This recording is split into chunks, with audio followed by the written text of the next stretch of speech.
Hospital to police station to hospital. Vamsi 2 రోజుల కస్టడీలో పోలీసులు ఆసుపత్రి చుట్టూ రౌండ్లు వేశారు.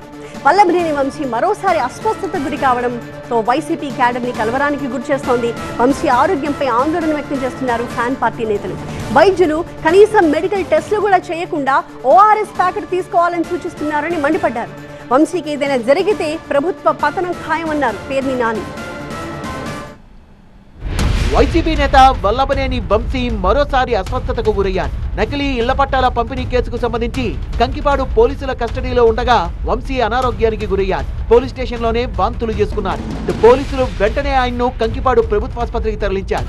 వైద్య పరీక్షల అనంతరం మళ్లీ కంకిపాడు పిఎస్ కు తరలించారు. 2వ రోజు విచారణ తర్వాత విజయవాడ ప్రభుత్వాసుపత్రిలో వైద్య పరీక్షలు నిర్వహించారు.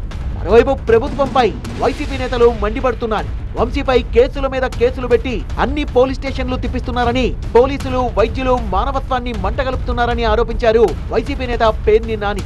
మీకు నీరసంగా కనపడుతుంది.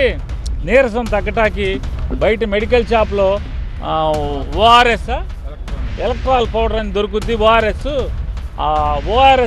పడి దారిలో జీప్ ఆపిచ్చి కొనుక్కుని వేసుకొని తాగండి సరిపోద్ది అని చెప్పి విజయవాడ ఈ గవర్నమెంట్ హాస్పిటల్లో అంటే రాష్ట్ర రాజధానిలో ఉన్న ఈ హాస్పిటల్లో ప్రాణాల మీద ఒక మాజీ శాసనసభ్యుని ఇక్కడికి తీసుకొస్తే ఏంటయ్యా అంటే ఎలక్ట్రాల్ పౌడర్ దారిలో కొనుక్కోమండి. వీళ్ళ దిక్కుమాలిన బతుక్కి ఈ ప్రభుత్వానికి ఓఆర్ఎస్ ప్యాకెట్ కూడా ఇక్కడ లేదనమాట. కనీసం వాడు సప్లై చేయాలి కదా ఎదవా. ఓఆర్ఎస్ ప్యాకెట్ కొనుక్కోమని చెప్తాడు. ఇంత దిక్కుమాలినటువంటి దిగజార్చి ఈ హాస్పిటల్లో వైద్యం చేస్తున్న పరిస్థితి.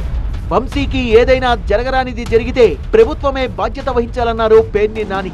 నాడు ఎన్టీ రామారావు పతనానికి వంగవీటి రంగా గారి మరణం కారణమైతే ఖచ్చితంగా వంశీకి ఏమన్నా అవనండి మీ కుట్రల వల్ల వంశీ మరణమే మీ ప్రభుత్వాన్ని బలికి వస్తుంది, మీ బలి తీసుకుంటుందని కూడా మీకు హెచ్చరిక జారీ చేస్తూ వల్లభనేని వంశీని ఉద్దేశపూర్వకంగా వేధిస్తున్న వారిని వదిలిపెట్టబోమంటున్నారు వైసీపీ నేతలు.